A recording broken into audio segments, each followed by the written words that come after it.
السلام علیکم ورحمۃ اللہ وبرکاتہ نحمده ونصلی علی رسولہ الکریم اما بعد قابل قدر محترم حضرات، معزز نوجوان ساتھیوں، ہفتہ واری اس درس حدیث میں گزشتہ 2 اتوار سے ان احادیث کا ترجمہ ہو رہا ہے جن احادیث میں پیارے نبی صلی اللہ علیہ وسلم نے قیامت کے قریب کے حالات کا تذکرہ فرمایا کہ جب قیامت قریب ہوگی تو کیا کیا حالات ہوں گے۔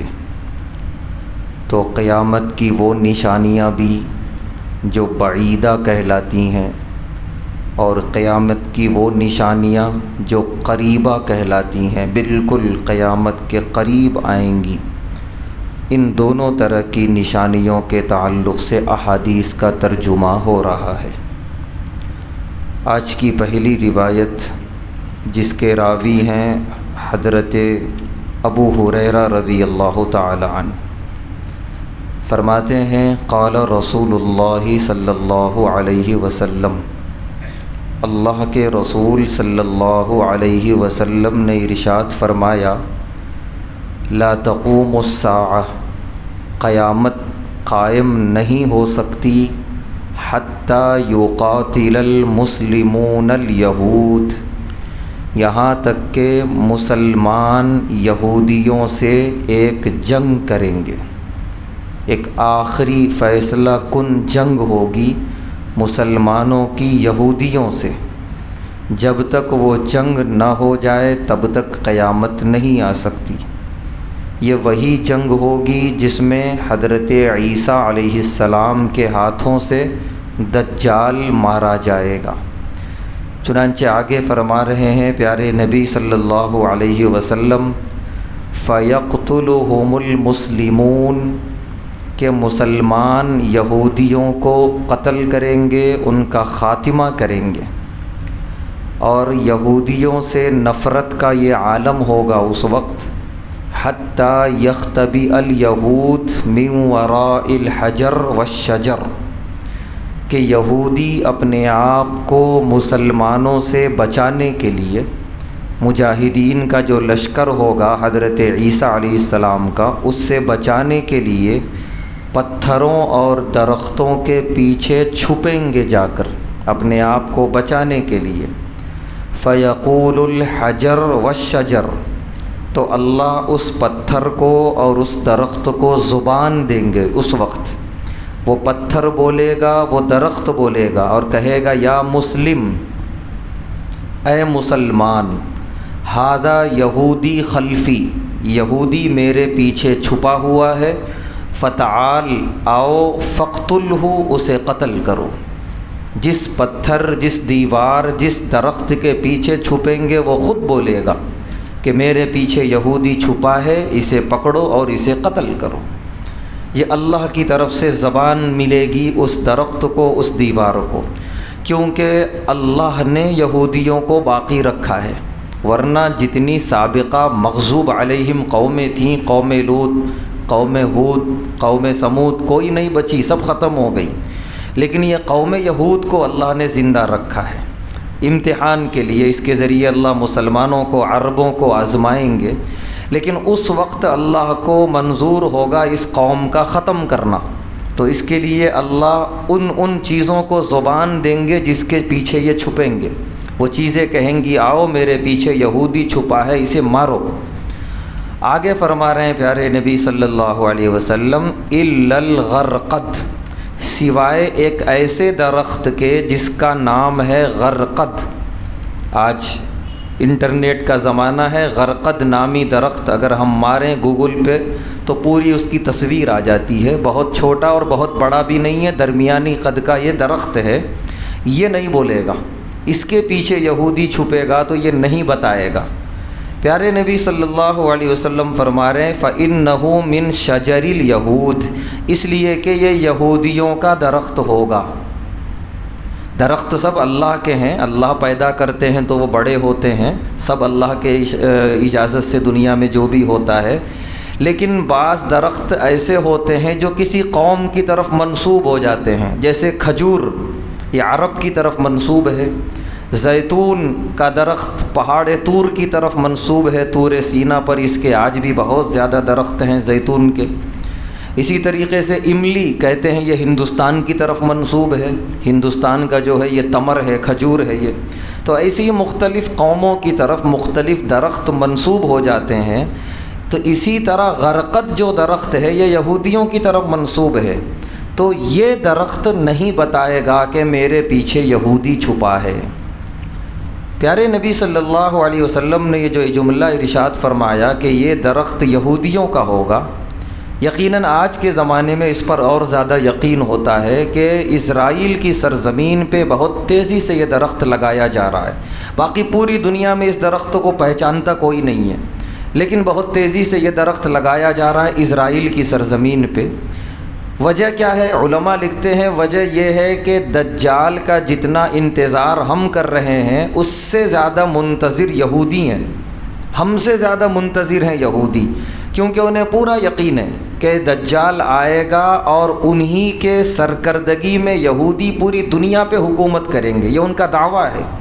اور دجال بھی دعویٰ کرے گا، بہت تباہی مچائے گا پوری دنیا کے اندر۔ پیارے نبی صلی اللہ علیہ وسلم نے فرمایا صرف 2 شہر میں داخل نہیں ہوگا، مکۃ المکرمہ، مدینۃ المنورہ، بلکہ مدینۃ المنورہ کے قریب پہنچ کے خیمہ زن ہو جائے گا، لیکن اندر داخل نہیں ہو پائے گا، باہر کا باہر ہی پوری دنیا میں تباہی مچائے گا، لیکن یہ 2 شہر میں داخل نہیں ہو پائے گا۔ اسرائیل کی سرزمین پہ جائے گا اور اسے اپنا دارالحکومت بنا کر وہاں سے دعویٰ کرے گا کہ اب پوری دنیا پہ حکومت میری ہے۔ اس کے بعد شام کی سرزمین پہ حضرت عیسیٰ علیہ السلام کا نزول ہوگا، اور حضرت عیسیٰ علیہ السلام اس کا پیچھا کرتے کرتے اسرائیل کی سرزمین پہ پہنچیں گے، اور لد نامی ایک جگہ ہے، حدیث میں اس کا بھی ذکر آیا، مقام لد پہ باقاعدہ آمنا سامنا ہوگا عیسیٰ علیہ السلام سے دجال کا۔ حدیث میں ہے کہ دجال جب اپنی آنکھوں سے حضرت عیسیٰ علیہ السلام کو دیکھ لے گا تو ایسا رعب ہوگا عیسیٰ علیہ السلام کا کہ پگھلنا شروع ہو جائے گا، ایک دم اس کی بہادری اور جو اس کا بولتے ہیں نا ایٹیٹیوڈ، وہ جو اس کا تکبر، وہ سب ختم ہوتا نظر آئے گا، اور ایک کپاہٹ سی طاری ہو جائے گی عیسیٰ علیہ السلام کو دیکھ کر۔ وہ بھاگے گا، بھاگتے ہوئے مارا جائے گا۔ حضرت عیسیٰ علیہ السلام اس کی گردن اس کے جسم سے الگ کر دیں گے اور اس کا خاتمہ کر دیں گے۔ یہودیوں کو یقین نہیں ہوگا کہ اتنا طاقتور دجال مارا گیا۔ حضرت عیسیٰ علیہ السلام اپنی تلوار پر لگا ہوا خون دکھائیں گے کہ یہ ہے خون دجال کا، دجال نہیں رہا۔ اس کے بعد سارے یہودی مار دیے جائیں گے، ختم ہو جائیں گے۔ تو یہودی ہم سے زیادہ انتظار کر رہے ہیں دجال کا، اور یہ جو حدیثیں ہیں دجال کی اور غرقت کی، ہم سے زیادہ یہودی پڑھتے ہیں، ہم سے زیادہ یقین ہے ان لوگوں کو۔ یہی وجہ ہے کہ یہ درخت کہتے ہیں کہ اسرائیل کی سرزمین پر وہاں کی حکومت کی طرف سے حکومتی سطح پر خوب لگائے جا رہے ہیں، کیونکہ یہ درخت ان کا ساتھ دے گا جب دجال آئے گا۔ اور یہ جیسا کہ حدیثوں میں ابھی بڑی تفصیل آنے والی ہے آگے انشاءاللہ، اس میں یہ بات بھی آئے گی کہ جب دجال آئے گا تو پیارے نبی صلی اللہ علیہ وسلم نے منبر نبوی پہ کھڑے ہو کر مشرق کی طرف اشارہ کیا تھا، ادھر سے آئے گا۔ تو مشرق کے کس ملک سے آئے گا یہ نہیں معلوم، پیارے نبی صلی اللہ علیہ وسلم نے اس کی وضاحت نہیں کی۔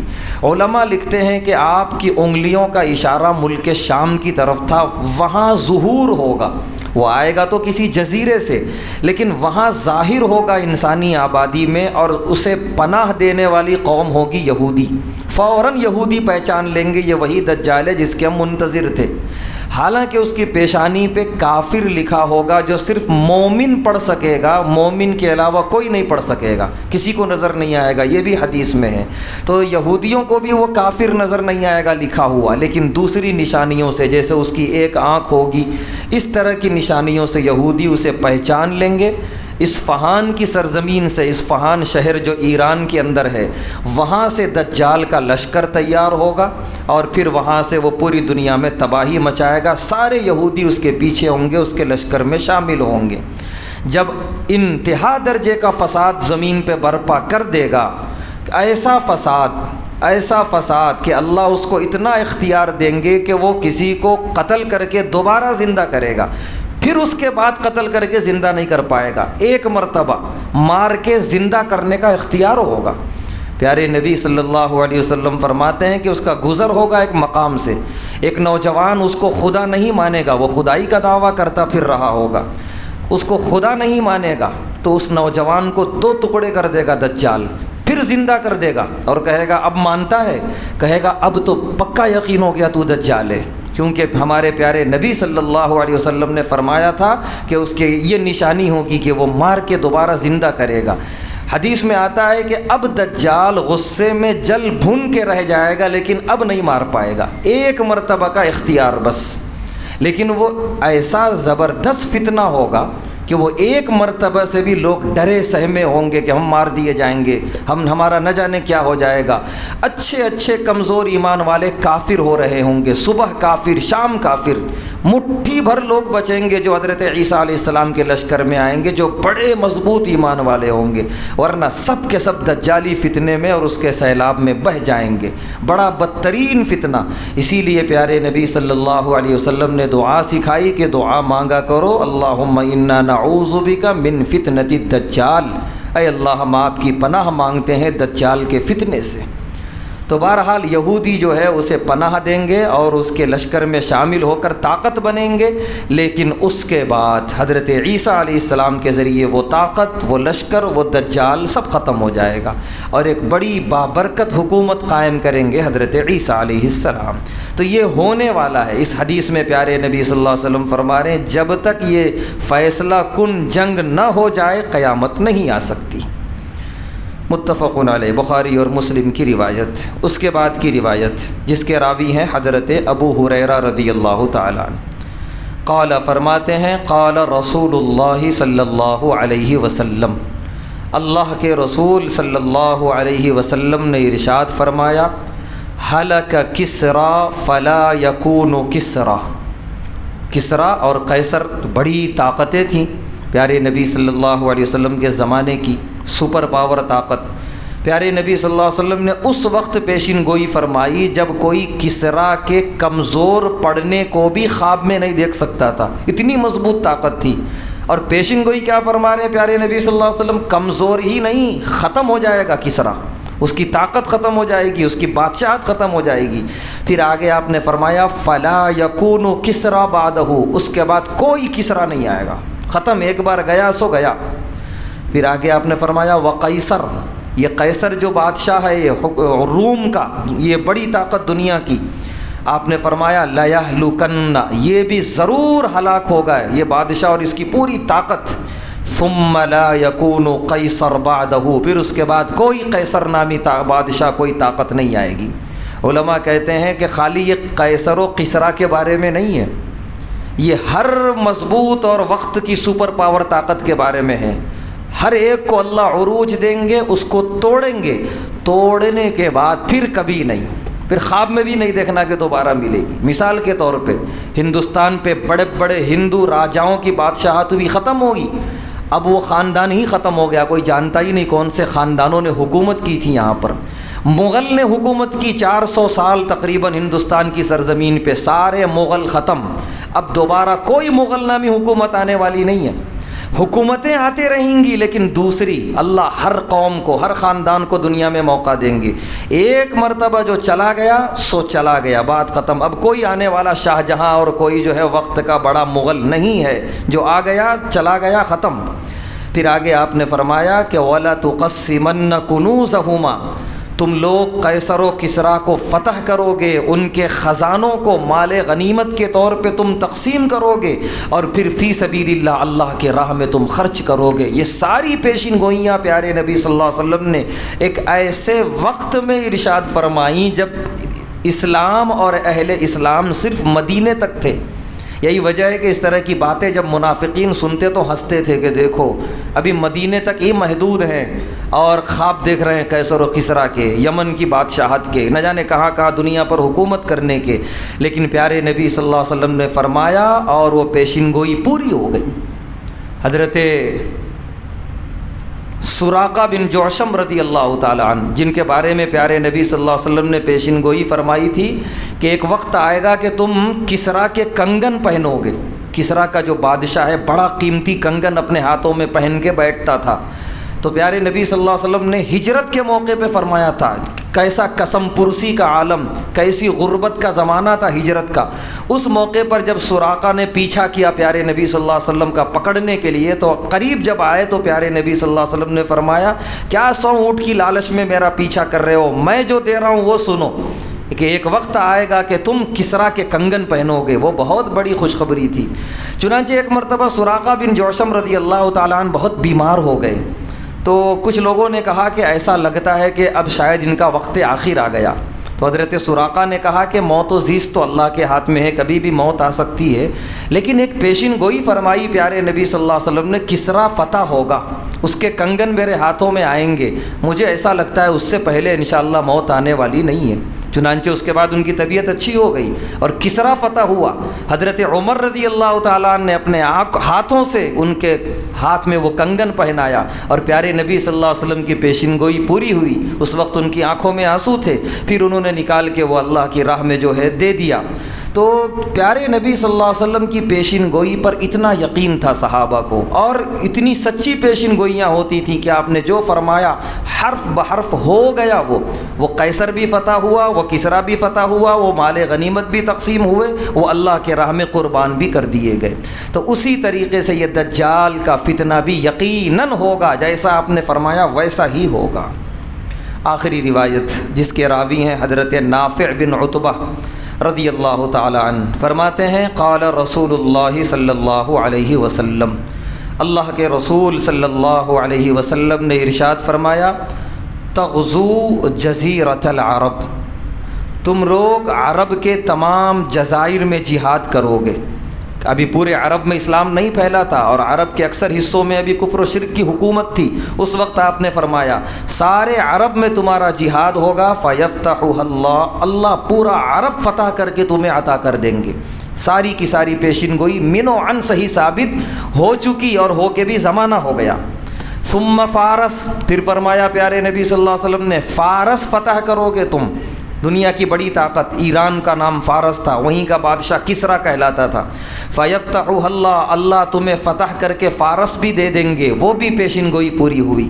پھر آپ نے فرمایا ثُمَّ تَغْزُونَ الروم، تم ملک روم سے جہاد کرو گے۔ فَيَفْتَحُهَا اللَّهُ، اللہ اسے بھی فتح کریں گے اور تمہیں عطا کر دیں گے پورے ملک روم کی طاقت۔ وہ بھی پیشین گوئی پوری ہو گئی۔ پھر فرمایا ثُمَّ تَغْزُونَ الدَّجَّالَ، پھر تم دجال سے جہاد کرو گے۔ فَيَفْتَحُهُ اللَّهُ، اللہ اس پر بھی تمہیں فتح عطا کریں گے۔ 4 پیشین گوئیوں میں سے 3 پیشین گوئیاں مکمل ہو چکی ہیں من و عن، جس طرح آپ نے ارشاد فرمایا۔ چوتھی پیشین گوئی باقی ہے دجال سے جہاد کی، جس کا وقت قریب سے قریب تر آ رہا ہے، اور جیسا جیسا آپ نے فرمایا دجال کے زمانے کے بارے میں بالکل ویسا یقیناً ہونے والا ہے۔ کیونکہ جب 3 پیشین گوئیاں دنیا نے دیکھی پوری ہوتے ہوئے، تو ایک پیشین گوئی کے بارے میں کیوں شک؟ یہ بھی بالکل ہو کے رہے گا۔ ہماری ذمہ داری یہ ہے کہ ہم اپنے آپ کو، اپنے آنے والی نسلوں کو دجالی فتنوں سے بچائیں، بے حیائی کا فتنہ، دجالی فتنہ۔ اسی طریقے سے ہر طرح کے جو اس وقت فتنے دنیا میں برپا کیے جا رہے ہیں اسلام کے خلاف سازش کے طور پہ، یہ سب دجال کے آنے کا ماحول بن رہا ہے دنیا کے اندر۔ ایسے میں اپنے ایمان کو مضبوط رکھیں، فتنوں کے بالمقابل مضبوطی سے کھڑے رہیں، اللہ کی عبادت پر کاربند رہیں، اور اپنے آنے والی نسلوں کا بھی اتنا ایمان مضبوط کر کے جائیں کہ ہمارے بعد وہ بھی کامل ایمان کے ساتھ زندگی گزاریں۔ بقیہ اور حدیثیں ہیں قرب قیامت کی، انشاءاللہ آئندہ اتوار ترجمہ ہوگا۔ اللہ تعالیٰ سے دعا ہے اللہ تعالیٰ ہم تمام کو قیامت کے قریب برپا ہونے والے ان فتنوں سے محفوظ فرمائے، ہر شرور اور فتن سے ہماری حفاظت فرمائے، ہر خیر اور عافیت کا معاملہ فرمائے۔ وآخر الدعوانا الحمد للہ رب العالمین۔